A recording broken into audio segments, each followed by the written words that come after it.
Doctor اسرار احمد رحمہ اللہ تعالیٰ کی وفات کو 10 سال مکمل ہوئے، اور اس حوالے سے آپ کی آفیشیل یوٹیوب چینل اور آفیشیل فیس بک پیج سے ان کے جنازے اور دفنانے سے متعلق 28 منٹ دورانیے کی ایک ویڈیو بھی اپلوڈ کی گئی۔ اس ویڈیو کا مقصد کیا تھا، اور ڈاکٹر اسرار احمد رحمہ اللہ تعالیٰ سے متعلق آپ کے کیا ویوز ہیں؟ دیکھیں جی، ڈاکٹر اسرار صاحب رحمہ اللہ تعالیٰ میرے روحانی استادوں میں سے ایک استاد ہیں۔ ویسے تو بے شمار استاد ہیں، لیکن 5 ٹاپ آف دا لسٹ جنہیں میں اپنا استاد مانتا ہوں، اور 5 کے 5 سے میری ملاقات بھی ثابت ہے، سند بھی اس کی پوری ہے۔ تدریس نہیں کرتا بلکہ حدثنا اور اخبرنا کے ساتھ۔ اس میں سب سے پہلے نمبر کے اوپر غلام سعود سعیدی صاحب رحمہ اللہ تعالیٰ اہل حدیث تھے، بچپن میں اہل حدیث گھرانے میں پیدا ہوئے، لیکن اپنی ینگ ایج میں بریلوی ہو گئے، اور پھر ایسے بریلوی بنے کہ بریلویوں میں پھر ان کے پائے کا کوئی محدث نہیں تھا۔ مفتی منیب الرحمان صاحب جو رویت ہلال کمیٹی کے چیئرمین ہیں، ان کے مدرسے میں وہ وفات تک شیخ الحدیث رہے۔ ان سے میری 2 دفعہ ملاقات ہوئی، بڑی ڈیٹیل۔ انہوں نے شرح صحیح مسلم لکھ کے امت پہ احسان کیا۔ دوسری پرسنالٹی پیر نصیر الدین نصیر صاحب کی رحمہ اللہ تعالیٰ، ان سے بھی 2007 کے اینڈ پہ آلموسٹ ملاقات ہوئی تھی۔ ان کی کتابوں سے بھی کافی زیادہ عقائد کی اصلاح ہوئی۔ اور تیسرے استاد شیخ زبیلی زئی رحمہ اللہ تعالیٰ، ان سے تو بہت کچھ حاصل کیا۔ ان سے تو کئی ایک ملاقات، بلکہ ان کی کئی ویڈیوز بھی میں نے ہی ریکارڈ کی ویب کیم کے ذریعے، کوسچن آنسر سیشنز کی۔ چوتھے استاد مولانا اسحاق صاحب رحمہ اللہ تعالیٰ فیصل آباد والے، جن سے میرا ڈیٹیل انٹرویو بھی ریکارڈڈ ہے یوٹیوب کے اوپر۔ ان سے ملاقات تو ایک ہی ہوئی، لیکن ان کے لیکچر سے کافی زیادہ اکتساب کیا۔ اور 5ویں استاد ڈاکٹر اسرار صاحب رحمہ اللہ تعالیٰ، 14 اپریل 2010 کو ان کی ڈیتھ ہوئی۔ جنازے پہ بھی میں الحمدللہ حاضر تھا۔ حد نگاہ تک جنازہ ہوا، اور اس وقت انہوں نے رینڈملی اس کی ویڈیو بنا لی، اور اس ویڈیو کو اپلوڈ کرنا کوئی خاص مقصد نہیں تھا۔ اس وقت ایک یادگار کے طور پہ انہوں نے رکھ لی۔ وہ تو جب ان کو بعد میں پتہ چلا کہ ڈاکٹر اسرار صاحب کی میت کی زیارت نہیں کروائی گئی تھی عوام الناس کو، وجہ یہ ہے کہ عصر کے بعد آلموسٹ مغرب کے ٹائم بھی ہونے والا ہی تھا، جتنا رش تھا، تو مغرب سے تھوڑی دیر پہلے ہی وہ جنازہ ہوا۔ جنازے کے بعد اگر میت کا چہرہ دکھایا جاتا تو عشاء کے بعد تک بھی لوگ فارغ نہ ہوتے، اتنے لوگ تھے۔ بڑے بڑے علماء بھی شریک تھے، ان میں سے اب کئی لوگ فوت ہو چکے ہیں۔ قاضی حسین احمد صاحب، مولانا سمیع الحق صاحب، یہ وہ لوگ تھے جو پہلی لائن میں تھے، ابھی دنیا میں نہیں رہے رحمہم اللہ اجمعین۔ تو انہوں نے زیارت نہیں کروائی، ایمبولینس میں رکھ کے لے گئے دفنانے کے لیے۔ یہ تو بعد میں پھر بات کھلی کہ جی زیارت اس لیے نہیں کروائی گئی کہ چہرہ ہی بگڑ گیا تھا۔ پاکستان کے کلچر کے اندر جب تک کوئی بڑی شخصیت زندہ ہوتی ہے نا، تو اس پہ کبھی قادیانی ہونے کا الزام لگائیں گے، کبھی یہود و نصارہ سے فنڈنگ کا الزام لگائیں گے، کبھی الزام لگائیں گے کسی مدرسے سے نہیں پڑھا ہوا، اور مدرسے سے پڑھا ہو تو کہتے ہیں یہ گمراہ ہے، اور اس کے بعد پھر یہ بھی الزام لگا دیتے ہیں کہ جی اس کے مقاصد کچھ اور ہیں، یہ کوئی نیا فرقہ بنانے آیا ہے۔ کبھی کہہ دیں گے اس کا استاد کوئی نہیں ہے، اور اس سے بھی بڑھ جائیں گے تو کہیں گے کہ یہ تو عنقریب دعوی نبوت کر دے گا، اور کبھی یہ کہہ دیں گے یہ تو مہدی ہونے کا دعویٰ کر دے گا۔ اچھا، وہ زندگی میں ان سارے فتنوں سے بچ کے جب موت کے منہ میں چلا جاتا ہے تو اب تو وہ یہ نہیں کہہ سکتے۔ حالانکہ ہونا چاہیے کہ اس وقت پھر یہ لوگ کہیں کہ ہم لوگ جھوٹ بولتے تھے، ہمارے سارے علماء کذاب تھے اور جھوٹے تھے جنہوں نے کہا یہ مہدی ہونے کا دعویٰ کرے گا، اور ساروں کے اوپر لعنت پڑی ہے یہ جھوٹ بولنے کی وجہ سے۔ تو بغیر مہدی ہونے کا دعویٰ کیے اور نبوت کا دعویٰ کیے مودودی صاحب بھی چلے گئے دنیا سے، ڈاکٹر اسرار صاحب بھی چلے گئے۔ تو کم از کم اب اتنی جرت ہونی چاہیے کہ اپنے علماء کے اوپر لعنتیں بھیجے جنہوں نے یہ جھوٹ بولے تھے، کیونکہ قرآن میں تو ہے لعنت اللہ علی الکاذبین، جھوٹوں پہ اللہ کی لعنت ہے۔ تو اتنا پھر حوصلہ ہونا چاہیے، بلکہ ان لوگوں کو خود ویڈیو پہ آ کے اپنا رجوع ریکارڈ کروانا چاہیے، یا پھر یہ کہہ دیں کہ ہم رجوع تو نہیں ریکارڈ کروانا چاہتے اور ہم اعلانیہ کہتے ہیں کہ ہم لعنتی لوگ ہیں، ہماری شکلیں پہچان لو، تاکہ آنے والے جو علماء ہیں نا ان کو بھی تم پہچان سکو۔ تو ایسا خیر ہوتا نہیں ہے۔ تو جب وہ فوت ہو جاتا ہے کوئی اس طرح کا بندہ، پھر وہ کہتے ہیں چہرہ بگڑ گیا تھا۔ ایکسیڈنٹ میں مر جائے تو کہتے ہیں اللہ کی سزا ملی ہے، ایئر کریش میں مر جائے تو کہتے ہیں سزا ملی ہے، کئی ایک بہانے۔ تو ڈاکٹر اسرار صاحب کی تو نیچرل ڈیتھ ہوئی ہے، چلتے پھرتے اللہ تعالیٰ نے ان کو اٹھایا، کوئی خاص بیمار بھی نہیں ہوئے۔ تو یہ جب بعد میں بات مشہور ہوئی تو پھر ان کے بیٹوں نے کہا کہ وہ تو ویڈیو ہم نے بنائی ہوئی تھی, چڑھانی نہیں تھی کیونکہ شخصیت پرستی نہیں کرنی چاہیے, لیکن اب یہ مجبوری بن گئی ہے. ایون شیخ زبیر صاحب کی تو تصویریں کھینچی کی میت کے اوپر, کیونکہ اہل حدیث کو تو پتا تھا کہ یہ ہمارے اوپر سب سے پہلا اٹیک یہ ہونا ہے, تو انہوں نے تو اسی وقت ان کی تصویریں کھینچ کے نیٹ پہ چڑھا دی دفنانے سے بھی پہلے, کہ تاکہ کوئی یہ بہانہ نہ کرے. حالانکہ میں کہتا ہوں چہرہ بگڑ بھی جائے یہ کوئی نشانی نہیں ہے. اب مجھے بتائیں کہ جو صحابہ کرام طاعون کے مرض میں مرے ہیں تو ان کے جسم پہ پھوڑے نہیں نکلے ہوں گے؟ سعد ابن جو تھے ابو عبیدہ ابن جرح فاتح شام جنگ یرموک میں, ان کی وفات تو طاعون کے مرض میں ہوئی ہے. معاذ ابن جبل کی طاعون کے مرض میں ہوئی ہے. یزید ابن ابی سفیان کی موت جو ہے وہ طاعون کے مرض میں ہوئی ہے. تینوں صحابی ہیں. تو ہم کیا کہیں گے نعوذ باللہ وہ جو ہے وہ ان کے اوپر کوئی عذاب آ گیا تھا؟ ایسا نہیں ہے. تو پھر انہوں نے مجبوراً ویڈیو اپلوڈ کی تاکہ لوگ دیکھ لیں جی ہاں جی اب کوئی اور بہانہ بنانا ہے تو. بلکہ مجھے تو یہاں تک یعنی ان کے گھر والوں سے یہ خبر پتہ چلی ڈاکٹر اسرار صاحب کے, کہ ہمیں یہ بڑا فل خطرہ تھا اس بات کا کہ ڈاکٹر صاحب کے چہرہ دکھانے کے دوران ان پہ اٹیک کر کے ان کے جسم کو مسخ کرنے کی بھی کوشش کی جائے گی. کچھ ایسے شرانگیز لوگ بھی اس میں شامل تھے. اور یہاں تک نہیں بلکہ وہ کہتے ہیں ہم نے آلموسٹ 2 ہفتے تک ڈاکٹر اسرار صاحب کی قبر پہ 24 گھنٹے پہرا دیا ہے مختلف شفٹوں کے اندر. یہ بھی خطرہ تھا کہ انہیں قبر سے نکال کے کوئی نقصان پہنچانے کی کوشش نہ کرے. یہ ہے جناب اسلام کا قلعہ پاکستان.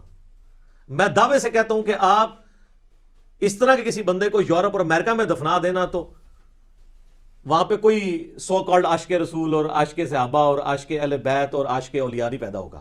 یہ سارے اتنے ہی وڑ آئے نے, جس طرح مزار بھی سارے اتنے ہی آ گئے نا, یہ بھی سارے اتنے ہی آ گئے. یہ ہماری گراوٹ کا لیول ہے. اور اب 2020 ہے اور اسی ویک کے اندر 14 اپریل 2020 کو 10th اینیورسری آپ سمجھ لیں, اس اعتبار سے ان کو فوت ہو چکے ہیں. تو ہم اس موقع پہ یہی کہیں گے کہ انا للہ و انا الیہ راجعون, اللہم اجرنی فی مصیبتی و اخلف لی خیرا منہا. اور اللہ سے دعا کریں گے کہ اللہ تعالیٰ ان کے گناہوں سے درگزر فرمائے, اور جو انہوں نے اسلام کے لیے خدمات پیش کی اخلاص کے ساتھ ان نیک کاموں کا انہیں اجر عطا فرمائے.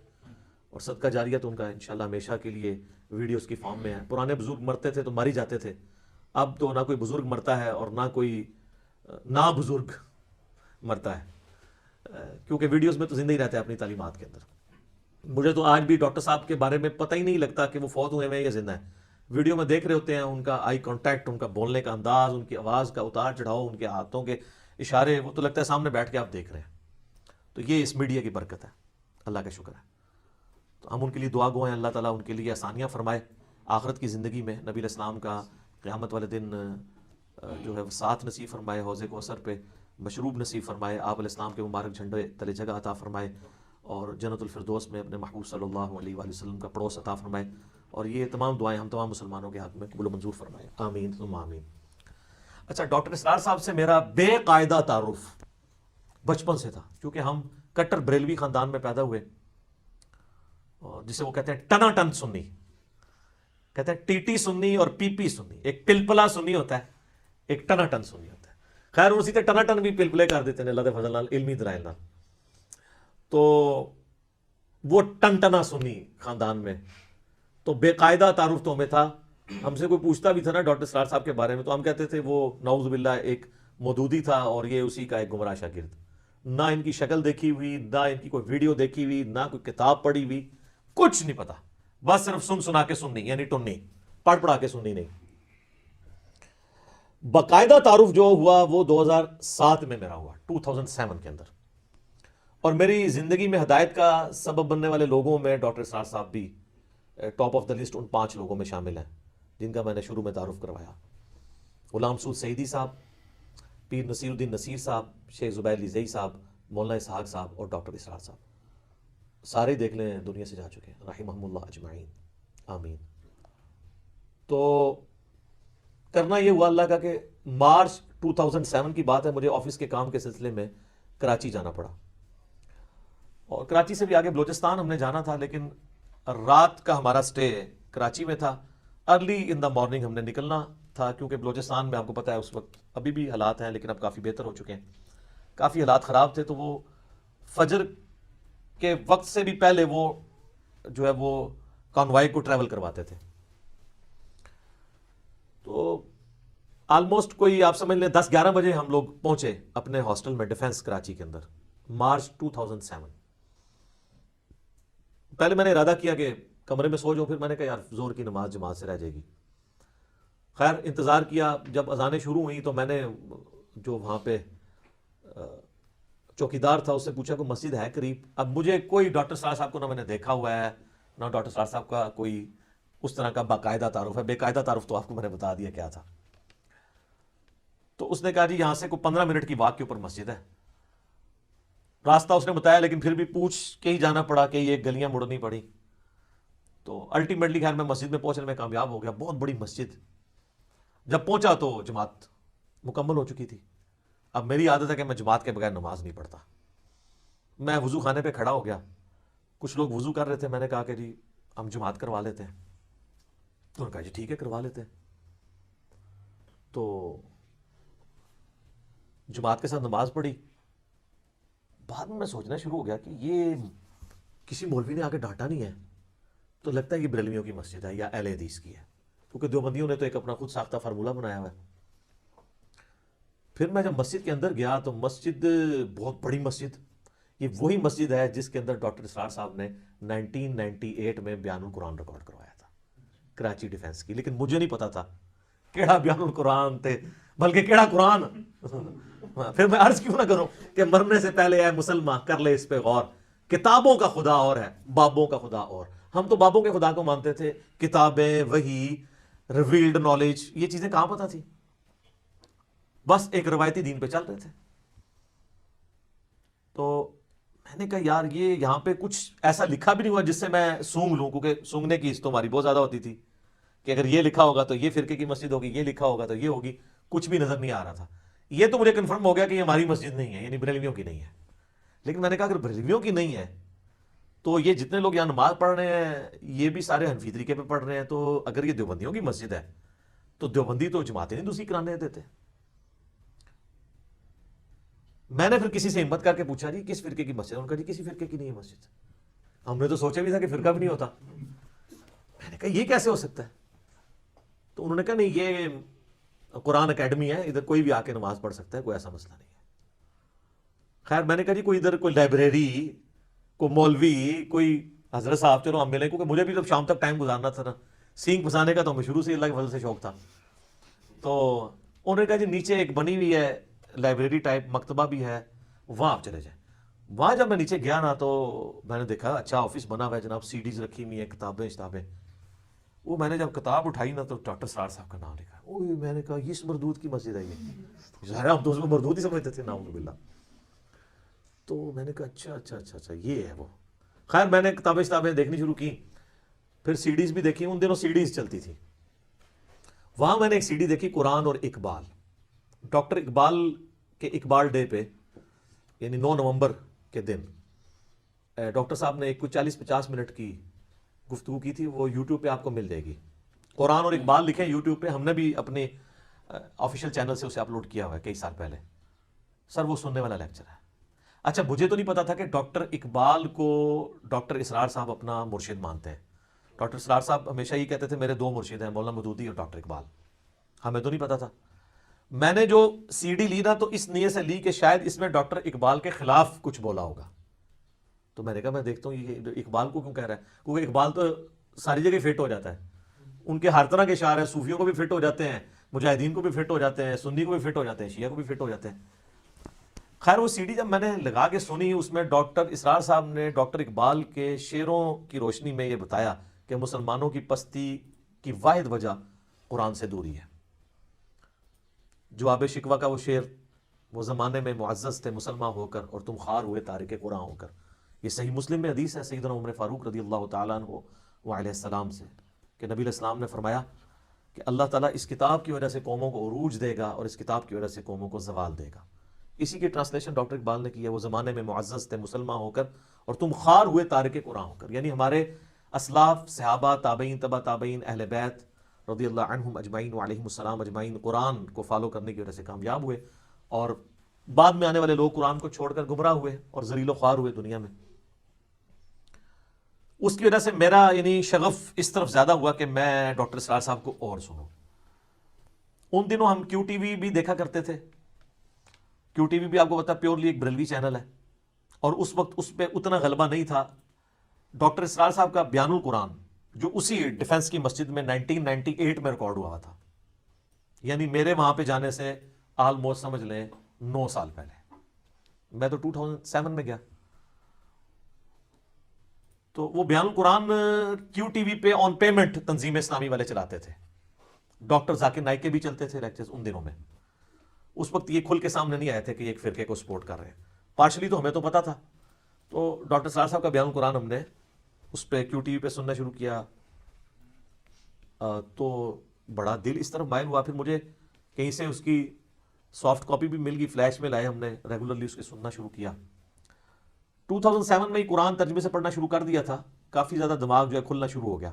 لیکن بیان القرآن کی وجہ سے اللہ تعالیٰ نے یعنی ایک قرآن سمجھایا. ڈاکٹر اسرار صاحب کی یہ تو خوبی تھی, ان کی سپیکنگ کا سٹائل اور باقیوں میں زمین اسمان کا فرق ہے. ڈاکٹر اسرار صاحب قرآن اس طرح بیان کرتے تھے جس طرح قرآن نازل ہوا تھا, اس پیشن کے ساتھ, اس لیے بات دل میں اتر جاتی. خیر ہم نے ارادہ کیا کہ ڈاکٹر اسرار صاحب کو ملاقات ضرور کرنی ہے. چونکہ اس وقت ہم نئے نئے تبلیغی جماعت کے ساتھ اٹیچ ہوئے تھے. میرے یوٹیوب کے اوپر ایک پوری لائف سٹوری بھی ہے, 1 ملین سے زیادہ لوگ دیکھ چکے ہیں. میں مسلمان کیوں ہوا, یہ نہیں کہ پہلے میں مسلمان نہیں تھا, مراد یہ ہے کہ پہلے میں ایک فرقے والا مسلمان تھا, پھر سادہ مسلمان بن گیا, سنی, شیعہ, اہل حدیث, بریلوی, دیوبندی سے نکل کے. آپ جا کے لکھیں میں مسلم کیوں ہوا, یا لکھ دیں لائف سٹوری آف انجینئر محمد علی مرزا, تو کھل جائے گی. اس میں نے کافی ساری اور باتیں بتائی جو میں آج سکپ کروں گا. تو میں نے چونکہ تبلیغی جماعت کے ساتھ اس وقت اٹیچ ہو چکا تھا, 2 نومبر 2007 کو رائے ونڈ میں اجتماع تھا, اور اس اجتماع کے چند ہفتوں بعد میں نے حج کے لیے جانا تھا. 18 دسمبر 2007 کو حج ہوا تھا. 2007 وہ سال تھا جس میں 2 حج آئے تھے, ایک جنوری کے مہینے میں اور ایک دسمبر کے مہینے میں. تو ہم نے دسمبر والا حج کیا تھا 18 دسمبر 2007 کو. تو 2 نومبر کو اجتماع تھا, وہ اٹینڈ کر کے تو واپسی پہ ہم ماڈل ٹاؤن والی مسجد میں گئے ڈاکٹر اسرار صاحب سے ملاقات کے لیے. اس وقت سرسری سی ملاقات ہوئی, وہ اتنی ڈیٹیل نہیں تھی, لیکن ہمیں صرف ایک تھا کہ جیسے ایک پیری مریدی والا سلسلہ ہوتا ہے نا, کہ ظاہر ہے بندے کی خواہش ہوتی ہے کہ ملے ایسی بڑی شخصیت کو. تو مجھے یاد ہے میں نے اس وقت ڈاکٹر صاحب سے ایک بات کی. میں نے کہا ڈاکٹر صاحب آپ کی وجہ سے اللہ نے ہمیں ہدایت دی ہے. تو ڈاکٹر صاحب کہنے لگے کہ اللہ کا شکر ادا کریں کہ آپ کو اللہ تعالیٰ نے قرآن کی توحید تک پہنچا دیا ہے, آپ پہ شکر واجب ہو چکا ہے. اچھا, پھر خیر میں حج پہ چلا گیا. حج سے واپسی پہ 2008 کے اوائل میں نے بخاری مسلم تو خیر پہلے پڑھے تھے, ابو داؤد, ترمذی, نسائی, ابن ماجہ بھی پڑھ لی. اور اسی دوران پھر شیخ زبیر علی زئی صاحب سے میری ملاقات ہوئی 28 مئی 2008 کو. پھر میں نے ارادہ کیا کہ ہم پھر سے کچھ آفس کے کولیگ, سارے انجینئرز ہی تھے, جا کے ملے ڈاکٹر صاحب سے. پھر ای میل کے اوپر ان کے جو تھے اسسٹنٹ, ان سے ٹائم لیا, وہ بھی اب فوت ہو چکے رحمہ اللہ تعالی. تو بلکہ ابھی یہ آخری دفعہ جب میں غامدی صاحب کو ملنے گیا ہوں تو میں ڈاکٹر صاحب کے کمرے میں بھی گیا, جہاں جہاں ان سے ملاقات ہوئی تھی وہ ساری جگہ دوبارہ سے دیکھی. ایک بندہ ریکال کرتا ہے سارے. پھر ان کی قبر پہ بھی ہم گئے, وہاں جا کے بھی دعا کی.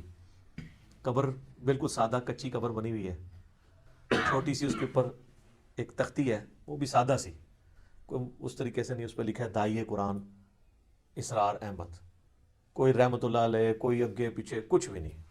ٹھیک ہے جی, میں سمجھتا ہوں یہ ان کی کامیابی ہے کہ ان کی قبر کو سجدہ گاہ نہیں بنایا گیا, الحمدللہ. تو وہ ٹائم لیا تو 13 جون 2008 کو پھر ہماری ملاقات طے ہوئی, جمعے کے دن. وہ ڈیٹیلڈ 2 گھنٹے کی ملاقات تھی, جمعے کی نماز کے بعد. جمعہ ڈاکٹر صاحب کے ساتھ پڑھا, عصر کی نماز ڈاکٹر صاحب کے ساتھ پڑھی, مغرب کی پڑھی. پھر ہم نے مغرب کے ساتھ عشاء جمع کر لی, کیونکہ ہم سفر پہ تھے. تو ہم ڈائریکٹ اسلام آباد سے گئے تھے موٹر وے کے تھرو, اور واپس پھر ہم نے آنا تھا اسلام آباد ہی. تو وہ 2 گھنٹے کی ملاقات میں پہلے تو ہم نے یہ کیا, ہم کیمرہ ساتھ لے کے گئے تھے کہ وہ گفتگو ریکارڈ کریں گے, ایک آنر کے طور پہ. کچھ شرارت بازی کے لیے نہیں, یہاں پہ لوگ آ جاتے ہیں چھپ چھپا کے کیمرے لے کے, وہ شرارت کے لیے آتے ہیں. ہم شرارت کے لیے نہیں گئے تھے. ہم نے جا کے کیمرہ ان کے ٹیبل پہ رکھا اور کہا کہ جی ہم آپ سے جو باتیں کریں گے ہم نے اس کو ویڈیو میں ریکارڈنگ میں لے کے آنا ہے. تو ڈاکٹر صاحب نے کہا ٹھیک ہے ریکارڈ کر لیں, لیکن یہ بات یاد رکھیے گا پھر میں ریکارڈنگ میں کھل کے نہیں بولوں گا. ظاہر ہے وہ پھر پبلک ڈائنامکس ہی کچھ اور ہوتی ہے, لوگ نہیں ایکسیپٹ کر رہے ہوتے. اور میں کہا جی باڑ میں کیا کیمرہ، ہم نہیں ریکارڈنگ کرتے، آپ ہم سے کھل ڈل کے بات کریں جو آپ نے اپنی زندگی میں لرن کیا ہے۔ حالانکہ اس وقت میں نے یہ سوچا بھی نہیں تھا کہ آج 13 جون 2008 ہے اور 13 جون 2010 ڈاکٹر سرار صاحب کی زندگی میں نہیں آئے گی، کیونکہ وہ 14 اپریل 2010 کو فوت ہو گئے۔ خیر کافی ساری باتیں ہوئیں، میں ساری باتیں تو کیمرے پہ نہیں کر سکتا، کچھ چیدہ باتیں جو 2-4 مجھے یاد ہیں وہ میں آپ کو بتا دیتا ہوں۔ پہلی چیز جو میں نے ان سے عرض کی، میں نے کہا جی آپ اختلافی موضوعات پہ جب بولتے ہیں نا تو یا احادیث کو بیان کرتے ہیں تو کمزوری نظر آتی ہے، اس میں آپ ضعیف روایتیں بھی بیان کر جاتے ہیں، اور اختلافی موضوعات پہ آپ کو بالکل کوئی گریپ نہیں ہے۔ آپ اشری تھانوی کو بھی رحمۃ اللہ علیہ کہہ رہے ہوتے ہیں، حالانکہ ان سے تو گستاخانہ عبارتیں بھی ثابت ہیں، تو وہ کہتے ہیں مجھے نہیں پتا۔ پھر مجھے کہنے لگے بیٹا میں اختلافی موضوعات اور حدیث کی فیلڈ میں امی ہوں۔ یار یہ کتنی بڑی جرت ہوتی ہے کوئی شخص اپنی کوئی کمزوری تسلیم کر لے، اور یہ میرے سامنے نہیں، یہ ایون جب انڈیا کے لیکچرز تھے ان کے، ڈاکٹر ذاکر نائک نے بلایا تھا، وہاں پہ بھی ان کو اگر کسی نے پرچی لکھ کے بھیجی ہے نا، کوئی حدیث بیان کیا تو وہ پرچی میں سوال آیا نا ہزاروں بندوں کی موجودگی میں، اب پرچی کو پڑھ تو نہیں رہا، اتنی پرچیاں ہیں، وہ پرچی یوں دیکھتے ہیں، اس کے بعد یہاں کوئی ہو تو وہ سائڈ پہ کر دیں، پرچی دیکھی انہوں نے، پڑھ بھی دی کہ ڈاکٹر صاحب آپ نے یہ جو حدیث بیان کیا ہے اس کو تو شیخ البانی ضعیف کہتے ہیں، تو ان کا جی البانی صاحب تو بہت بڑی شخصیت ہے، حدیث میں کمزور ہوں، میں امی ہوں، ٹھیک ہے اگر میں نے بیان کیا تو اس کو آپ چھوڑ دیجیے گا، باقی میری گفتگو لے لیجیے گا۔ حالانکہ اس پرچی کے پڑھنے کے وہ پابند نہیں تھے، کسی نے نہیں پڑھی، وہ خود پرچیاں پڑھ رہے تھے۔ اپنے بارے میں اس طرح کون پرچی پڑھتا ہے سوائے اس کے جس کو اللہ کا خوف ہو۔ اچھا پھر میں نے وہی عرض کیا کہ حضور آپ کی ایسے اللہ نے ہمیں ہدایت دی، تو کہتے ہیں بیٹا اللہ کا شکر ادا کریں، آپ پہ شکر واجب ہے کہ اللہ نے آپ کو توحید تک پہنچایا۔ پھر میں نے کہا جی آپ تمام مکاتب فکر میں سے کس مکتب فکر کو، یہ لفظ ہوتا ہے مکتب، ویسے ہم کہتے ہیں مکتبہ فکر، مکتبہ تو کہتے ہیں وہ بک سٹال والی دکان کو، یہ مکتب ہے، مکتب کی کرامت تھی یہ وہ مکتب، اس کی جمع جو ہے وہ مکاتب فکر۔ تو میں نے کہا آپ کس مکتب فکر کو حق پہ سمجھتے ہیں؟ تو مجھے کہنے لگے جی قرآن و حدیث کی روح سے میں نے تو عقائد اور نظریات میں سب سے بہتر اہل حدیث کو پایا۔ اچھا عوام الناس میں مشہور ہے وہ دیوبندی تھے، حالانکہ سب سے زیادہ پراپوگنڈا دیوبندیوں نے ان کے خلاف کیا، اہل حدیث نے بھی کوئی کسر نہیں اٹھا رکھی۔ سر کسی فرقے نے حصہ ڈالنے سے پیچھے رہا ہے؟ آپ لوگ سوچتے ہیں یہ میرے بارے میں کرتے ہیں، تو ڈاکٹر اسرار صاحب دیوبندی، اہل حدیث، بریلوی، شیعہ کسی کے شر سے بچے ہیں؟ نہ ان کے علماء کے شر سے بچے ہیں، نہ عوام کی شر سے، لیکن پھر بھی اللہ نے ان کی دعوت پوری دنیا تک پہنچائی ہے اللہ کے فضل سے۔ تو یہ تو کسی کو نہیں معاف کرتے، آپ جب تک ان کی ملت پہ نہ آئیں آپ سے راضی نہیں ہوں گے۔ طارق جمیل صاحب نے حدیث متواتر من کنت مولاہ فہذا علی مولاہ بیان کی ہے سنیوں کی کتاب سے، لوگ خلاف ہو گئے کہ اس نے حدیث کیوں بیان کر دی ہے۔ حالانکہ طارق جمیل صاحب کی جتنی بڑی پرسنالٹی ہے، اتنی بڑی پرسنالٹی ہے کہ وہ تو خود دیوبند اور تبلیغی جماعت سے بھی بڑی پرسنالٹی ہے ان کی۔ دیوبند چھوٹا رہ گیا، تبلیغی جماعت بھی چھوٹی رہ گئی ہے ان کی شخصیت کے آگے، لیکن نہیں معاف کیا انہوں نے۔ تو یہ لوگ اللہ معافی دے، ان کی روش یہود و نصارہ والی جو قرآن میں آتا ہے نا، یہ اس وقت تک راضی نہیں ہوں گے جب تک ان کی ملت میں نہ آ جاؤ۔ خود مجھے طارق جمیل صاحب کہتے ہیں یار دیکھو ان کی حالت یہ ہے کہ 100 باتوں میں ان سے اتفاق کرو، ایک میں اختلاف کرو، وہ 100 کو چھوڑ کے ایک کے اوپر پکڑ کے تو فارغ کر دیتے ہیں بندے کو۔ تو میں نے کہا تو ہم اس لیے تو یہ نعرہ لگا رہے ہیں کیا کہ نہ میں وہابی نہ میں بابی، میں ہوں مسلم علمی کتابی، نہ ہم 100 کارڈ وہابی ہیں، نہ ہم بابوں کا دفاع کرنے والے بابی، ہم علمی کتابی مسلم۔ میں نے کہا چھوڑے دفاع کریں ان کو کون پوچھتا ہے؟ تو ڈاکٹر اسرار صاحب رحمہ اللہ تعالی نے یعنی کہا کہ اہل حدیث بہتر ہے، اور پھر مجھے کہنے لگے لیکن ان میں ایک کمزوری ہے، ان کی ایک آنکھ بند ہے، ایسے مجھے آج تک یاد ہے انہوں نے۔ اچھا وہ جو جس طرح آپ مجھے بھی آبزرو کرتے ہیں نا، میں نارمل گفتگو میں بھی اسی طرح بولتا ہوں جیسے تقریر کے انداز میں اب آپ لوگوں سے گفتگو کر رہا ہوں، تو ڈاکٹر اسرار صاحب اس طرح تھے۔ حالانکہ ہم سامنے 3 لوگ بیٹھے ہوئے تھے، ہاں 3 تھے، تو وہ گفتگو اسی طرح کر رہے تھے جیسے ہزاروں کا مجمع بیٹھا ہے، آواز بھی اسی طرح اونچی، ٹھیک ہے، تو مزہ بھی تبھی آتا ہے، مجھے تو سٹائل اچھا لگتا ہے۔ اور سر یہ سنت سٹائل ہے، اس کو برا نہ مانے۔ صحیح مسلم میں 2005 نمبر حدیث ہے انٹرنیشنل نمبرنگ کے مطابق، جو کنٹینیوس نمبرنگ ہے اسلام 360 کی، کہ جابر بن عبداللہ کہتے ہیں، اور یہ حدیث روایت کی ہے امام محمد باقر بن علی بن حسین، یعنی حضرت حسین کے پوتے امام باقر نے انہوں نے روایت کی ہے جابر بن عبداللہ سے، اور امام باقر سے آگے روایت کیا ہے امام جعفر صادق نے، کہ نبی علیہ السلام جب بھی کبھی تقریر کرتے تو آپ کی آواز بلند ہو جاتی, آنکھیں سرخ ہو جاتی اور غصے میں اضافہ ہو جاتا, جیسے کوئی جرنیل اپنی فوج کو تیار کر رہا ہو. یہ نبی علیہ السلام کا سٹائل ہے. اور پھر آپ کہتے ہیں میں اور قیامت اس طرح ساتھ بھیجے گئے جیسے یہ 2 انگلیاں, یعنی اب میرے بعد قیامت ہی آئے گی, کوئی اور پیغمبر نہیں آئے گا. تو یہ ڈاکٹر سراج صاحب کا سٹائل جو ہے وہ سنت کے مطابق ہے الحمدللہ.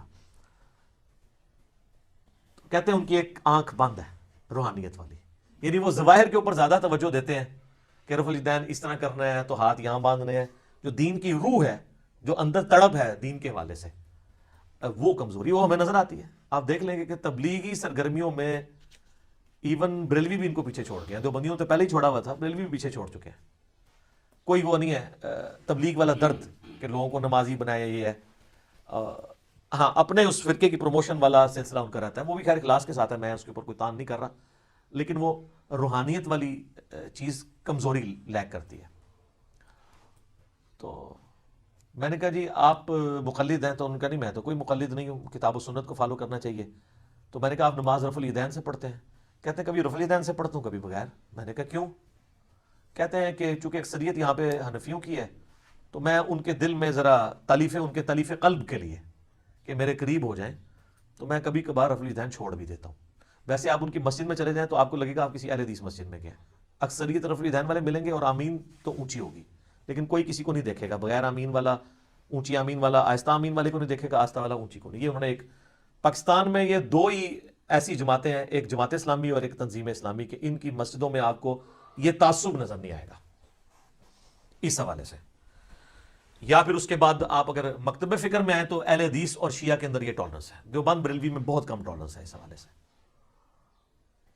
تو کہتے ہیں میں چھوڑ دیتا ہوں. میں نے کہا جی جب آپ خود مان رہے ہیں کہ کتاب و سنت کے قریب اہل حدیث ہیں تو پھر آپ فالو کیا کریں, آپ کیوں حنفیت کو فالو کریں؟ کہتے ہیں میں حنفیت کو نہیں فالو کرتا, امام حنیفہ کی جو فقہی چیزیں ہیں میں ان کی ریگارڈ کرتا ہوں. وہ تو ہم بھی کہتے ہیں کئی معاملات میں ہم ان کو سمجھتے ہیں کہ ان کا پوائنٹ آف ویو بہت اچھا ہے. کہتے ہیں کہ جی میں جو ہوں فقہ حنفی کے بارے میں ایک ہی جملہ بولوں گا, یہ اجمی فقہ ہے. عربی جو ہے نا وہ تو وہاں پہ آپ کو حنفی نہیں نظر آئیں گے, کیونکہ وہ لوگ عربی ہیں, وہ ڈائریکٹ کتابیں پڑھ لیتے ہیں. یہ ڈاکٹر سراج صاحب کے الفاظ ہیں کہ فقہ حنفی اجمی ہے, یعنی یہ جالاں دی جنہوں نے قرآن حدیث نہیں پڑھا. خیر اب ڈاکٹر صاحب زندہ ہوتے تو ہم کہتے ہیں کہ آپ دیکھیں آپ کے جانے کے بعد ہماری اس پلیٹ فارم کی برکت سے کتنی باہر آئی ہوئی ہے, یہاں بھی عربیت ہو گئی ہے ماشاءاللہ, اجمیت ختم ہونی شروع ہو گئی یہاں کی الحمدللہ. تو یہ مجھے اس حوالے سے کچھ باتیں ان کی یاد تھیں.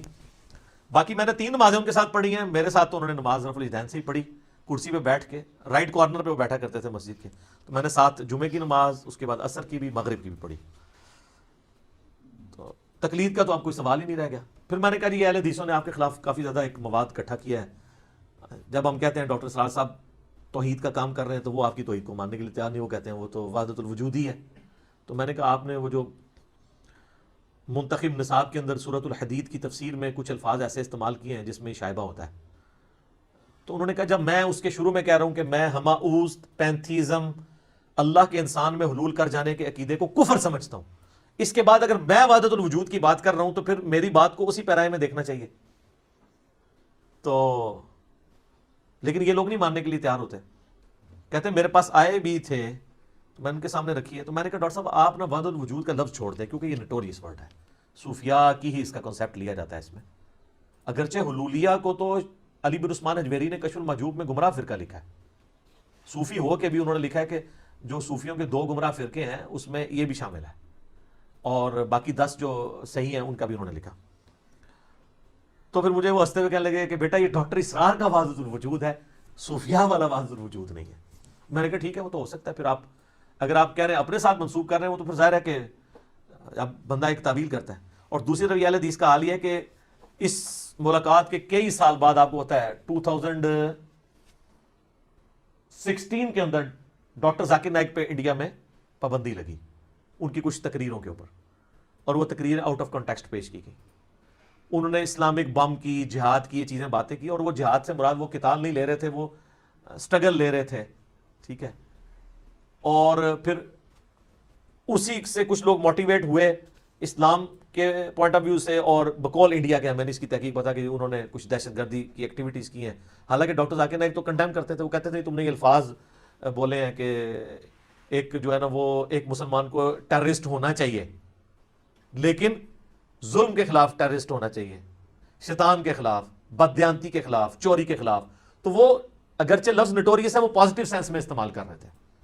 کئی لفظ ہیں جیسے اب قرآن میں بھی کفر کا لفظ نٹوریس ہے، لیکن اللہ تعالیٰ سورہ البقرہ کی آیت نمبر 256 257 کے اندر کیا کہتا ہے کہ جو ایمان ہے اس کی نشانی یہ ہے کہ آپ اللہ پر ایمان لاؤ اور طاغوت کا کفر کرو. تو یہاں پہ اب کفر جو ہے وہ پازیٹیو معنوں میں استعمال ہوا ہے کہ طاغوت کا کفر کرنا ہے اور ایمان لے کے آنا ہے اللہ تعالیٰ کے. ویسے تو اللہ کا کفر تو نہیں آپ کر سکتے، کفران نعمت نہیں کر سکتے. تو کفر کا لفظ یہاں پہ اس طریقے سے یوز ہوا ہے. تو وہاں پہ انہوں نے ٹیررسٹ کا لفظ استعمال کیا، انہوں نے کہا یار یہ لفظ یوز کیا ہے. تو وہاں پہ اہل حدیث اپنے کلپ بنا کے چڑھا رہے تھے، نہیں وہ ڈاکٹر ذاکر نائک کا کہنے کا یہ مطلب نہیں تھا، وہ اس لفظ کو یوں کرنا چاہتے تھے. تو ڈاکٹر سرار کی دفعہ آپ کو یہ ساری تو جہاد بھول گئی تھی، اس لیے کہ وہ آپ کے فرقے سے نہیں تھے، یہی وجہ تھی نا. تو یہ ان لوگوں کے اس طرح کے رویے ہیں. خیر ڈاکٹر سرار صاحب نے اس حوالے سے کلیریفیکیشن دے دی، مزید میں نہیں سمجھتا. باقی میرا انالیسز ہے کہ اگرچہ ان کی تنظیم اسلامی بہت اچھا کام کر رہی ہے، میں پاکستان میں یعنی جو تنظیمیں کام کر رہی ہیں ان میں ٹاپ آف دا لسٹ دو جماعتوں کو مانتا ہوں، جماعت اسلامی کو اور تنظیم اسلامی کو. کم از کم سینٹرڈ اراؤنڈ قرآن تو ہے نا. اس کے باوجود میں کہوں گا کہ ڈاکٹر اسرار صاحب ون مین آرمی تھے. جو ان کا پیشن تھا وہ آج تک تنظیم اسلامی وہی کیش کروا رہی ہے. اور یہ کوئی عیب والی بات نہیں. لوگ کہتے ہیں جی مودودی صاحب جیسا ایک بندہ اور کیوں نہیں پروڈیوس ہو گیا جماعت اسلامی میں یا تنظیم اسلامی میں، ڈاکٹر اسرار کیوں نہیں آ گیا. سر اس طرح تو کبھی بھی نہیں ہوتا. اس طرح کے جو لوگ ہوتے ہیں نا یہ ایک آدھ بندہ ہی آتا ہے. یہ مدرسوں سے یا اسکول سے، کالجز اور یونیورسٹیز سے یہ پروڈیوس نہیں ہو سکتے. ورنہ جہاں سے آئنسٹائن یا نیوٹن پڑھے ہیں وہاں سے اور بھی نیوٹن اور آئنسٹائن بن کے نکل آئے نا. ان کی جو ڈگری ہیں وہ برکت والی ڈگری یہ ہوتی ہیں، وہ تو جینیس لوگ ہوتے ہیں. اس طرح کی ڈگری تو مودودی صاحب کے پاس بھی تھی. مدرسوں کی ڈگری انہوں نے بھی بعد میں لے لی تھی، لیکن اپنا علمی ورک کرنے کے بعد جب لوگوں نے کہا عالم نہیں ہونے کا لیاؤ عالم نہ کورس، ڈگریوں کی PDF موجود ہیں، آپ نیٹ کے اوپر جا کے دیکھ سکتے ہیں. جا کے جناب انہوں نے 6 مہینے میں جا کے ٹیسٹ ان کا اعلیٰ نمبروں سے سارا تھوڑی ڈگری ہے نا ڈگری لے آگے ہوں مان لو، پھر بھی نہیں مانا. مسئلہ تو کچھ اور تھا. تو ڈاکٹر سرار صاحب جیسی شخصیت اس طرح نہیں، لوگ یہ گاڈ گفٹڈ صلاحیتیں ہوتی ہیں. بلکہ میں وہ ڈاکٹر ذاکر نائک کو اگلے دن ان کی ایک پرانی ویڈیو چڑھی ہوئی تھی ڈاکٹر سرار صاحب کی ڈیتھ کے اوپر، جب دنیا ٹی وی والوں نے لیا انہیں فون کال پہ، تو انہوں نے کہا میرے اوپر ڈاکٹر سرار صاحب کا بڑا احسان ہے. جب وہ 1991 میں انڈیا آئے تو مجھے انہوں نے ایک نصیحت کی کہ بیٹا یہ دو کام پیرلل میں نہیں چل سکتے، یا ڈاکٹری کر لو یا دین کا کام کرو. کہتے ہیں جب انہوں نے مجھے کہا نا تو میں نے پہلی دفعہ سیریسلی یہ سوچا کہ مجھے یہ کام دونوں میں سے ایک چوز کرنا چاہیے. تو دیکھ لیں اللہ نے رنگ لگا دیا. ورنہ وہ دونوں کام پیرلل میں لے کے چلتے تو اس طرح ان کا بڑے لیول پہ کام نہ جاتا. تو یہ ڈاکٹر سرار صاحب کا احسان ہے ان کے اوپر. اور ڈاکٹر سرار صاحب پہ جس کا احسان ہے وہ تو مودودی صاحب ہیں. مولانا مودودی رحمہ اللہ تعالیٰ کی دو زندہ کرامتیں ہیں قیامت تک کے لیے، ایک ڈاکٹر اسرار اور دوسرا ڈاکٹر فرحت ہاشمی. ڈاکٹر فرحت ہاشمی کے والد جو ہیں جماعت اسلامی کے سرگودا کے امیر تھے، اور ڈاکٹر اسرار صاحب تو ڈائریکٹلی مودودی صاحب سے پڑھے ہوئے ہیں. خود بیان القرآن میں سورہ یوسف کی تفسیر میں انہوں نے ریکارڈ کروایا کہ میں میٹرک کا اسٹوڈنٹ تھا جب پارٹیشن ہوئی، انڈیا پاکستان الگ ہوئے. تو کہتے ہیں ہم لوگ میسور ایک علاقہ تھا انڈیا کا جو بعد میں انڈیا کو یہ نہیں مل گیا، وہاں سے ہجرت کر کے مسلمان یہاں آ گئے. کہتے ہیں وہاں پہ ہم میسور بھی ہو گئے اور ہم نے مورچے جو ہے وہ نکالے ہوئے تھے سیکیورٹی کے لیے. تو کہتے ہیں پورا دن فارغ ہوتے تھے، ڈیوٹی دینی ہوتی تھی، پہرا دینا ہوتا تھا. تو ٹائم پاس کرنے کے لیے ان دنوں مودودی صاحب کی تفہیم القرآن جو منتھلی میگزین میں چھپ رہی تھی ترجمان القرآن کے نام سے، جو بعد میں پھر قرآن کی کا ترجمہ بھی ترجمان القرآن آ گیا. اور تفہیم القرآن ابھی اس وقت سورہ یوسف پہ پہنچے تھے تو وہ قسطوں میں آتا تھا. تو کہتے ہیں میرا بڑا بھائی جو جماعت اسلامی میں ان کے بڑے بھائی اظہار کنسٹرکشن کمپنی، اچھا وہ ابھی تک زندہ ہے میرا خیال ہے. پر ان کے اظہار صاحب کے بیٹے بھی، ڈاکٹر سرار صاحب کے بیٹے بھی ماشاءاللہ ریگولرلی ہماری ویڈیوز دیکھتے ہیں الحمدللہ. تو وہ کہتے ہیں مجھے، وہ پھر ہم دونوں بھائی آپس میں کہتے ہیں میں نے عربی اور فارسی تو میٹرک لیول تک پڑھی ہوئی تھی، اس وقت تو یہ ایز اے لینگویج بھی پڑھائی جاتی تھی. تو ہم لوگ تفہیم القرآن، تو کہتے ہیں وہ میں سورہ یوسف کی تفسیر جب مودودی صاحب کی پڑھی نا تو قرآن کی محبت میرے دل میں پیدا ہوئی. پھر میں مودودی صاحب کے ساتھ باقاعدہ ان کے پاس جا کے علم حاصل کرنا شروع کیا. امیر حسن اصلاحی صاحب کے پاس بھی جاتے رہے. یہ دونوں کہتے ہیں میرے استاد ہیں. سر میں کہتا ہوں آپ بیان القرآن دیکھیں تو یہ دونوں کو جمع کریں نا، تدبر القرآن کو اور تفہیم القرآن کو، پریکٹیکلی تو وہ بیان القرآن ہے. تو ڈاکٹر سرار صاحب نے 108 ویڈیوز 25 روزوں میں ریکارڈ کروائی ہیں، روزانہ آلموسٹ 4 گھنٹے، ایک گھنٹے کی 4 کلاسیں ریکارڈ کروا کے الحمدللہ. پر ڈاکٹر سرار صاحب کی 3 کنٹریبیوشنز میں اینڈ پہ ذکر کروں گا. نمبر 1 بیان القرآن، جو پیشن سے ریکارڈ ہوا ہے. مودودی صاحب کا تفہیم القرآن تو ریٹن میں تھا, تدبر القرآن امین احسن اصلاحی صاحب کا ریٹن میں تھا, اس کو پریکٹیکلی ویڈیو کے فارم میں بیان القرآن کے ذریعے ریکارڈنگ کروا کے ایک پڑھے لکھے انٹیلیجنشیا تک جس طریقے سے ڈاکٹر اسرار صاحب کی بات پہنچی ہے, کوئی کمیونیکیشن گیپ نہیں ہے. علماء کو سنے تو آپ کو سمجھ ہی نہیں آتی. پھر ڈاکٹر صاحب کا جو سٹائل تھا, واقعی جب بندہ قرآن سنتا لگتا ہے قرآن اسی انداز میں نازل ہوا ہے. یہ ان کا سٹائل ہے. اور آپ یہ میرے اندر بھی کچھ رمق دیکھتے ہیں نا, یہ ڈاکٹر اسرار صاحب کی وجہ سے. انسان جو ہے نا وہ بعض اوقات جس کے ساتھ ایفیلیٹ ہوتا ہے نا تو وہ اس کا رنگ اس پہ چڑھنا شروع ہو جاتا ہے. ویسے خیر میں بچپن سے ہی جذباتی علیحدہ سے ایک میری نیچر ہے, لیکن یہ پھر ڈاکٹر اسرار صاحب مجھے تو سٹائل پسند ہے. اور یہی وجہ ہے ڈاکٹر اسرار کا آپ قرآن سن لیں یا ہماری قرآن کی ریکارڈنگ سن لیں اور باقی کسی اور کی سن لیں تو وہ اسی طریقے سے ہے, ونس اپون اے ٹائم, ایک دفعہ کا ذکر ہے. لیکن یہاں پہ کوئی ایک آیت, میرے ٹک ٹاک کے اوپر ہزاروں ویڈیوز آلموسٹ اس وقت چڑھ چکی ہیں, چند سیکنڈز کی ویڈیوز ہے, ایک دفعہ بندہ سنتا ہے نا ہل جاتا ہے. وہ کیوں؟ وہ پیشن کے ساتھ بیان ہو رہا ہوتا ہے. تو یہ سب سے بڑا کارنامہ ہے جو 1998 میں اسی ڈیفینس والی مسجد میں انہوں نے ریکارڈ کروایا تھا. دوسرا, جہاد اور قتال. کوئی اور سپیکر نہیں ہے. مودودی صاحب نے تو الجہاد فی الاسلام لکھی اس زمانے میں جب سارے کے سارے مولوی انگریزوں کے زیر اثر جہاد سے بھاگ رہے اور منہ چھپاتے پھر رہے تھے اور کہتے ہیں اسلام تو امن سے پھیلا ہے. یار رومن اور پرشین امپائر جو ہیں وہ یرموک اور قادسیہ میں طارق جبیر صاحب کی آڈیو ریکارڈنگ لگا کے گرائی گئی ہیں یا تلوار کے زور پہ؟ یہ تو نا آپ جھوٹ بولیں صرف انگریزوں کے ڈر کی وجہ سے. اس وقت مودودی صاحب نے الجہاد فی الاسلام لکھی اور ڈاکٹر اقبال زندہ تھے, انہوں نے جب وہ کتاب پڑھی انہوں نے کہا یہ مستقبل کا مسلمانوں کا تھنک ٹینک یہ بندہ ہے. حالانکہ اس وقت مودودی صاحب کی ہارڈلی عمر 22-23 سال تھی. بعد کا مودودی تو پھر کتنا بڑا مودودی ہوگا. تو اس چیز کو بیان القرآن میں جہاد اور قتال کے اسلام کا سمم بونم ہے, ہائیسٹ گڈ ایمینول کانٹ کی فلسفی میں یہ قتال ہے. یہ پیشن اگر دیکھا نا ہم نے سپیکرز میں تو صرف ڈاکٹر اسرار صاحب ہے. باقی لوگ تو یہ بات کرنا ہی چھوڑ گئے. کوئی بھی نہیں ڈرتے ہوئے بات ہی نہیں کرتا کہ کوئی آ کے جو ہے وہ نامعلوم افراد ہی اٹھا کے نہ لے جائیں جہاد اور قتال پہ بات, کیونکہ اس وقت پریکٹیکلی دہشت گرد تنظیموں کی وجہ سے جہاد بدنام بھی تو ہوا ہے. لیکن اس کا قطن یہ رزلٹ نہیں نکلنا چاہیے کہ آپ جہاد اور قتال پہ بات کرنا ہی چھوڑ دیں کہ اوریجنل جہاد بھی, جہاد تو اسلام کا سمم بونم ہے جناب. اس کے بغیر تو یہ اسلام کی ریڑھ کی ہڈی ہے. تو یہ ڈاکٹر اسرار صاحب کو میں کریڈٹ دیتا ہوں. اور ڈاکٹر اسرار صاحب کے اپنے نظریات آپ نے اگر دیکھنے ہوں, ان کی زندگی کا پیشن دیکھنا ہو تو ایک دن جیو کے ساتھ سہیل وڑائٹ صاحب نے ریکارڈنگ کی تھی 2003-2004 کے اندر, وہ یوٹیوب پہ رکھی ہے. یوٹیوب پہ تو 2009 میں اپلوڈ ہوئی, اکتوبر میں. ریکارڈنگ وہ پہلے کی ہو چکی تھی. وہ کمال ہے, وہ 22 منٹ کی ہے ٹوٹل ریکارڈنگ, کیونکہ اشتہار کے بغیر انہوں نے اپلوڈ کی ہوئی ہے. مختلف لوگوں نے, آپ لکھیں ایک دن جیو کے ساتھ ڈاکٹر اسرار, کمال, آپ کو مزہ آئے گا وہ دیکھ کے. اور جس طرح انہوں نے انٹرویو کیا پلس ڈاکٹر اسرار صاحب کی سادگی, وہی 60s کا فرنیچر, قرآن کالج کا چھوٹا سا کمرہ جس میں میاں بیوی زندگی گزار رہے ہیں. یعنی اگر وہ کہتے تھے نا کہ علماء دنیا کے کتے نہ بنے, تو واقعی ڈاکٹر اسرار صاحب نے اپنی لائف سے ثابت کیا کہ انہوں نے دنیا کو 3 طلاقیں دی ہوئی تھی اور 4 تکبیریں بلکہ 5 تکبیریں بھی صحیح مسلم میں ثابت ہیں, وہ پڑھ کے دفنایا ہوا تھا. تو جو قرآن کا اسٹوڈنٹ ہے ظاہر ہے وہ دنیا پرستی کی مذمت. قرآن میں عقیدہ توحید کے بعد سب سے زیادہ جس چیز کو ایمفسائز کیا گیا نا وہ دنیا کی محبت ہے کہ اس سے بچو. یہ قرآن کا مرضی ٹاپک ہے, توحید اور دنیا کی مذمت اور دنیا کی محبت کو کنڈیم کیا گیا. تو وہ آپ انٹرویو دیکھیں. اور تیسری میں سمجھتا ہوں ڈاکٹر اسرار صاحب کی جو کنٹریبیوشن ہے وہ نظام خلافت کے اوپر بات کرنا ہے. اور میں سمجھتا ہوں کہ ڈاکٹر اسرار صاحب نے امت کو امام مہدی کے لیے آپ سمجھ لیں ایک گراؤنڈ پرووائڈ کی ہے. وہ تو اپنی زندگی میں بھی کہتے تھے مجھے تو نہیں پتا میری زندگی میں انقلاب آنا ہے نہیں آنا, کب آئے گا, لیکن کم از کم اس کی تیاری کریں.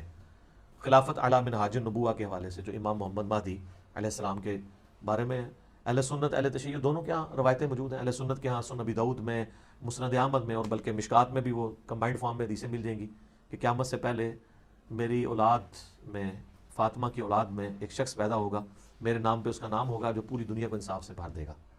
اور مسند احمد میں حدیث ہے قیامت اس وقت تک قائم نہیں ہوگی جب تک دنیا کے ہر گھر میں میرا پیغام نہ پہنچ جائے, چاہتے ہوئے یا نہ چاہتے ہوئے لوگ اس دعوت کو قبول نہ کرتے. امام محمد مہدی پہ میں نے 12 حدیث بیان کیا, آپ یوٹیوب پہ جا کے لکھیں امام محمد مہدی ساتھ انجینئر محمد علی مرزا. یعنی یہ نہیں ہے کہ میں نے مہدی ہونے کا دعویٰ کیا, یعنی میں نے امام مہدی کے اوپر 12 حدیثیں بیان کی ہیں. تو وہ آپ دیکھ سکتے ہیں. تو یہ مہدی کے حوالے سے, اسی طریقے سے اینڈ آف ٹائم کے حوالے سے اور انٹرنیشنل پالیٹکس یہود و نصارہ کی قیامت کے قریب کیا کیا حالات ہوں گے، اس حوالے سے جو ڈاکٹر اسرار صاحب کی گرفت تھی نا، کسی اور کی نہیں تھی. اور یقین کریں آج یہ کورونا اور یہ ساری 5G سازش اور فلاں فلاں یہ جو چیزیں نا، آج ڈاکٹر اسرار صاحب کی کمی محسوس ہو رہی ہے. ان کا ویژن تھا. اسرائیل، امریکہ، انڈیا، یہ کیا کیا سازشیں پاکستان کے مسلمانوں کے خلاف کر رہے ہیں، ان چیزوں کو وہ بڑی دلیری کے ساتھ ہائی لائٹ کرتے تھے. اور اپنے حکمرانوں سے بھی نہیں وہ ڈرتے تھے. 2 بڑے ڈکٹیٹر کا زمانہ انہوں نے پایا ہے، ضیاء الحق کا اور مشرف کا، اور انہوں نے بڑی زور لگایا کہ ان کو اپنی کابینہ میں شامل کیے. ضیاء الحق کے ساتھ شامل ہوئے، کچھ دنوں بعد چھوڑ دیا. انہوں نے کہا میں منافقت نہیں کر سکتا. اس طریقے سے مشرف نے ان کو بلایا تھا، تو جب یہ طالبان والا اٹیک والا امریکہ کے آگے لیٹ گیا تھا نا 2001 کے اندر، تو ڈاکٹر اسرار صاحب نے کھری کھری اسی وقت سنا دی تھی. دلیر آدمی تھا، وہ کوئی پرواہ نہیں تھی کسی چیز کی. تو یہ ان کی دلیری تھی. میں سمجھتا ہوں یہ ان کا ایک بہت بڑی کنٹریبیوشن ہے. باقی ان کے خلاف جو اہل تشیع نے ایک ہنگامہ کھڑا کیا، ایک مسئلہ ان سے ایسا ہوا، آپ اس کو کہہ لیں کہ اس جاہل عوام کے اعتبار سے تو مس ہینڈل ہوا. اہل سنت کے ہاں تو روایتیں پائی جاتی ہیں، آپ ان کی صحت کے اوپر بحث کر سکتے ہیں، 2 رائے ہیں سیدنا علی کے حوالے سے، لیکن اس کی بنیاد پہ ان کو ناسبی کہنا معاذ اللہ. مولا علی کے لیے جتنی ان کی محبت تھی، ان کی تو کتاب ہے مسیل عیسیٰ، سیدنا علی کی شان میں ان کا ایک لیکچر ہے جو ریٹن فارم میں آیا ہے. اور تسبیح فاطمہ والی بخاری مسلم کی حدیث جب بھی وہ بیان کرتے تھے ان کی آنکھوں میں آنسو آ جاتے تھے. تو ان کی محبت تھی سیدنا علی کے ساتھ. بلکہ انہوں نے 2005 میں جو کتاب لکھی پاکستان میں نظام خلافت کیا، کیوں اور کیسے، اس میں انہوں نے واضح لکھا کہ معاویہ ابن ابی سفیان نے جو حضرت علی کے خلاف جنگ کی ہے، یہ تو ایک خاندانی اور قبائلی تعصب کا نتیجہ تھا، بنو امیہ اور بنو ہاشم کا. اس سے بڑی وہ کیا بات کریں. ابھی تازہ ان کی ایک ویڈیو اپلوڈ ہوئی ہے عمر بن عبدالعزیز کے بارے میں کہ وہ اسلام کے پہلے مجدد کیوں ہیں. اس میں انہوں نے آل امیہ کے پھٹے اکھاڑ کے رکھ دیے کہ انہوں نے کیا کیا بگاڑ پیدا کیا تھا جو عمر بن عبدالعزیز نے آگے دور کیا ہے. اور بتایا کہ بھی خلافت 30 سال ہے، حضرت حسن کے وہ 5 مہینے 6 مہینے ملا کے وہ پورے ہوتے ہیں. تو میں نہیں سمجھتا کہ اس کے بعد کوئی شخص کہ ان کے اندر کوئی ایسی چیز تھی. باقی کچھ کمزوریاں تھیں، اور وہ جب انہوں نے میرے سامنے کہا کہ حدیث کی فیلڈ میں میں کمزور ہوں، تو میں نے دیکھ لیں پھر وہ کمزوریاں دور کر کے ریکارڈ کروا دیا. یوٹیوب پہ میرے 3 کلپ ہیں، رپلائی ٹو ڈاکٹر اسرار احمد اور حضرت معاویہ، رپلائی ٹو ڈاکٹر اسرار احمد آن عبداللہ ابن سبا، اور رپلائی ٹو ڈاکٹر اسرار احمد آن حضرت معاویہ کاتب وحی. یہ 3 ہیں. تو میں نے حدیثوں کی روشنی میں جو ان سے مس ہینڈل ہوئے تھے مسئلے میں نے بیان کر دیے. انہوں نے کہہ دیا تھا کہ مولا علی نے کہا کہ یہ جو قرآن میں سورۃ الحجر کی آیت ہے کہ اہل ایمان قیامت والے دن اللہ تعالیٰ ان کے دلوں سے کدورت نکال دے گا اور وہ آمنے سامنے جو ہے وہ تختوں پہ بیٹھے ہوں گے، تو یہ حضرت علی نے کہا یہ میرے اور معاویہ کے بارے میں. تو میں نے کہا تو معاویہ کا تو نام ہی نہیں ہے اس میں. یہ تو انہوں نے کہا تھا یہ میرے، عثمان، طلحہ اور زبیر کے بارے میں، اور مستدرک للحاکم میں ہے، سنن نسائی الکبریٰ کے اندر ہے، اور کتابوں کے اندر، میرے کربلا والے ریسرچ پیپر میں ہے. کربلا ہر جگہ آ جاتی، کیا کریں. وہ کربلا والا ریسرچ پیپر آپ ڈاؤن لوڈ کر لیجیے گا. یہ اردو میں بھی ہے، عربی میں بھی، اور انگلش میں بھی ہے، اور ہندی میں بھی. 200 احادیث کربلا کے اوپر جمع کی ہیں، اکثر بخاری مسلم سے ہیں، اور باقی جو کتابوں سے ان کے اوپر تحقیق بھی ہے، شیخ البانی کی، شیخ زبیر لزئی کی، شیخ شعیب آرنوت کی رحمہ اللہ اجمعین. تو یہ فریلی آپ ڈاؤن لوڈ کریں ahlsunnatpak.com سے. تو اسی طریقے سے عبداللہ ابن سبا کے والے سے میں نے بتایا کہ شہادت عثمان میں اس کا کوئی لینا دینا نہیں تھا، شہادت عثمان کے اسباب کچھ اور تھے، وہ آل امیہ تھی. تو میں نے علمی اختلاف بھی ان سے کیا ہے. لیکن یہ شیعہ نے جس طریقے سے ان کو 0 سے ملٹیپلائی کیا، یہ بات بالکل غلط ہے. اور ایک آدھ مسئلہ مس ہینڈل ہونے سے آپ کسی کو 0 سے ملٹیپلائی نہیں کر سکتے. اوورآل اس کے کریکٹر میں چیزیں دیکھنی چاہیے کہ کیا ہے. تو پھر ایک آدھ بات کے اوپر ٹالریٹ ہو سکتا ہے. اور پھر جب وہ بندہ کہہ بھی رہا ہو کہ مجھے اس حوالے سے کمزوری ہے، تو بدنیت ہو تو وہ کبھی بھی نہ اس طرح کی باتیں، یعنی اہل سنت میں بڑی جرت ہے، یا مودودی صاحب نے جرت کی ہے میرے شام کے بارے میں بولنے کی، یا ڈاکٹر اسرار صاحب نے، باقی لوگ تو جرت نہیں کرتے ہیں. تو یہ جرت ہی میرے خیال کافی ہے. غامدی صاحب نے بھی آگے اب جرت کی ہے، وہ بھی ایک سلیم صافی صاحب کا بلاؤ، انہوں نے پروگرام ریکارڈ کرایا تو ہم نے پھر وہ اس کے اوپر ویڈیو ریکارڈ کروا دی تھی. تو یہ جناب ڈاکٹر اسرار صاحب کا میں نے 10 سال بعد ان کو جو کچھ میری یاداشت میں تھی چیزیں، کچھ میں نے پوائنٹس لکھ لیے تھے کہ میرے سے کوئی اوور لک نہ ہو جائے. باقی میں نے جو لکھا تھا اس سے کم از کم 2-3 گنا زیادہ ہی بیان کر دیا، کیونکہ جو باتیں ذہن میں آئی ہیں. آخر میں ان کے لیے دعا کریں گے کہ اللہ تعالیٰ ان کی غلطیوں سے درگزر فرمائے، انہیں نیک کاموں کا اجر عطا فرمائے، اور ان کی علمی کاوشوں کو قیامت تک کے لیے ان کے لیے صدقہ جاریہ بنائے، اور ان کے جو لواحقین ہیں ان کو پورے صبر و استقامت کے ساتھ ان کے مشن کو آگے لے کے چلنے کی توفیق عطا فرمائے. ٹھیک ہوگا جی، آمین ثم آمین.